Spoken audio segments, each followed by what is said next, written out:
Assalamualaikum warahmatullahi wabarakatuh. Sejahtera buat kita semua. Ya, saya di sini Niko Parimanalu dengan NIM D1B018691. Di sini saya akan menjelaskan mengenai materi peranan kelembagaan dalam pengembangan pertanian dengan dosen pengampu Dr. Insinyur Ira Wahyuni, Magister Pertanian. Ya, langsung saja saya jelaskan di sini. Pengertian kelembagaan yaitu sebagai aturan main, kaidah-kaidah atau norma baik formal maupun informal yang mengatur perilaku dan tindakan-tindakan anggota masyarakat dalam kehidupan sehari-hari sesama anggota masyarakat maupun dalam usaha mencari nafkah. Dan yang ketiga, sebagai organisasi kelembagaan diartikan sebagai wujud konkretnya membungkus aturan main tersebut seperti pemerintah, bank, koperasi, pendidikan, organisasi agribisnis, dan kemitraan petani. Menurut Sayuti Malik, mengelompokkan kelembagaan sistem agribisnis dalam 5 kelompok, yaitu pertama, kelembagaan pendukung, kelembagaan pengadaan sarana produksi, kelembagaan pengelolaan hasil produksi, kelembagaan dalam aktivitas budidaya, kelembagaan pemasaran. Lembaga-lembaga dalam masyarakat desa dibagi menjadi dua, yaitu asli berasal dari adat kebiasaan. Yang kedua baru diciptakan baik dari dalam masyarakat maupun dari luar masyarakat. Peranan kelembagaan pertanian secara spesifik sebagai wadah petani untuk mengemukakan pendapat, keinginan, masalah-masalah yang dihadapi dalam pengembangan agribisnis. Yang kedua, memenuhi pemasaran produk pertanian dan termasuk menyediakan berbagai informasi yang dibutuhkan petani. Yang ketiga, saluran pemasaran yang mempunyai kegiatan untuk menyalurkan atau penyampaian barang atau jasa dari produsen ke konsumen. Yang keempat, menghasilkan teknologi pertanian dan upaya memecahkan masalah-masalah petani dan pengguna lainnya. Yang keempat, membantu menekan hilangnya hasil panen, peningkatan nilai produk, dan memperlancar hasil pertanian dan petani. Kemudian pemasaran, yaitu suatu proses distribusi dari petani hingga produsen tingkat pasar. Yang selanjutnya, menunjang pertanian terutama yang berhubungan dengan benih, pupuk, pestisida, dan permodalan. Yang selanjutnya, menghimpun dana secara langsung dari masyarakat atau petani. Fungsi pembiayaan di Indonesia meliputi bank pemerintah, bank swasta, maupun lembaga keuangan non-bank. Selanjutnya, pembagian kelembagaan pertanian. Kelembagaan petani adalah bagian peran atas sosial yang memfasilitasi interaksi sosial dalam menggerakkan sistem agribisnis di pedesaan berupa kelompok tani, gapoktan, dan koperasi. Selanjutnya, kelembagaan pemerintah pertanian adalah yang dimiliki oleh negara baik di tingkat nasional, kabupaten atau kota, kecamatan dan desa, atau kelurahan berbentuk lembaga penyuluhan, pelatihan, penelitian, dan permodalan.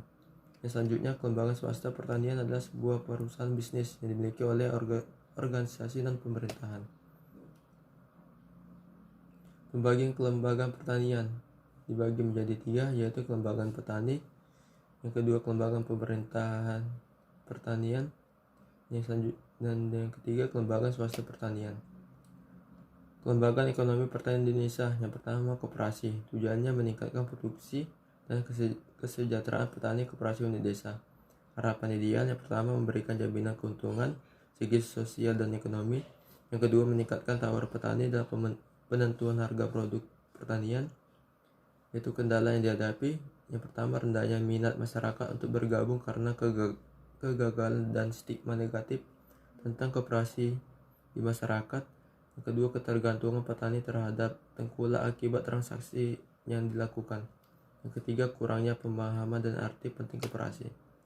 Yang kedua, lembaga BPPT, Badan Pengkajian dan Penerapan Teknologi, sebagai lembaga intermediasi, lembaga pelaksana, lembaga pengkaji teknologi, pelaksana audit teknologi, dan lembaga pemberi solusi teknologi. Balai Inkubator Teknologi BIT sebagai ujung tombak perekayasaan teknologi sebagai wahana inkubasi dan komersialisasi invensi dan inovasi teknologi yang dihasilkan BPPT untuk mewujudkan wirausahawan baru berbasis teknologi. Yang ketiga, kelembagaan IP, Agribisnis Industrial Pedesaan. Kelembagaan yang dikembangkan melalui Prima Tani.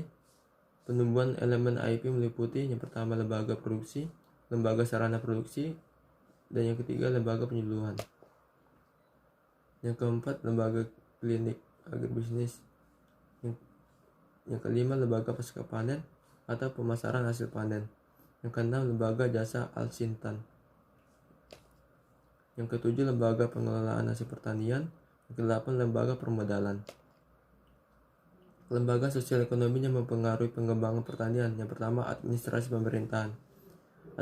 Administrasi pemerintahan bertingkat-tingkat, yaitu tingkat pusat atau nasional, provinsi, kabupaten, kecamatan, dan desa.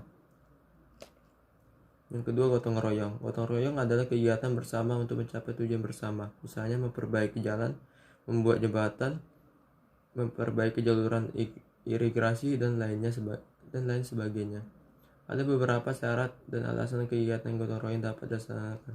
Yang pertama, pekerjaan yang dilakukan harus menyangkut kepentingan seluruh atau sebagian besar warga masyarakat.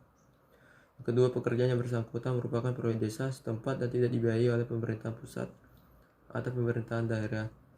Yang ketiga, pekerjaan yang bersangkutan biasanya sangat penting untuk diselesaikan dengan cepat. Yang keempat, warga masyarakat yang ikut mengerjakan pekerjaan tersebut tidak mendapatkan upah, bahkan kemungkinan besar malah mengeluarkan dana pekerjaan tersebut. Yang ketiga, prima tani. Sasaran prima tani adalah terbangunnya sistem usaha agribisnis berbasis pengetahuan dan teknologi inovatif. Prima tani terdiri dari dua komponen, yaitu sistem inovasi, yang kedua sistem agribisnis. Ya, sekian dari saya.